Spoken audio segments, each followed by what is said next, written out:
რთველის ორგანიზებულად ჩატარების მიზნით დამატებით ამოქმედდება რთველის საკოორდინაციო შტაბის ცხელი ხაზი. ნებისმიერ საკითხთან დაკავშირებით ინფორმაციის მიღება ასევე შესაძლებელი არის გარემოს დაცვისა და სოფლის მეურნეობის სამინისტროს ცხელ ხაზზე. სოფელ გურჯაანში განთავსებული შტაბი და ცხელი ხაზი 24 საათიან რეჟიმში იმუშავებს, რათა მევენახეებისა და ღვინის მწარმოებლების შეკითხვებს მყისიერად უპასუხონ.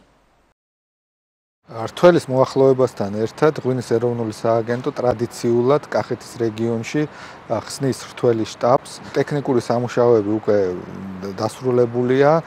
ფაქტიურად რთველის შტაბი 24 საათიან მოქმედ რეჟიმშია. მათ შორის არის სიახლე. რთველის შტაბში იქნება ცალკე ცხელი ხაზი, რომელიც მხოლოდ აი ამ რთველის განმავლობაში იქნება აქტიური და შესაბამისად 24 საათიან რეჟიმში ყველა მევენახეს ან მეღვინეს შეიძლება ჩვენთან კომუნიკაცია, რომ მაქსიმალურად კომფორტულად მოხდეს ყურძნის ჩაბარება, გადამუშავება და რთველმა ჩაიაროს ყოველგვარი შეფერხებების გარეშე.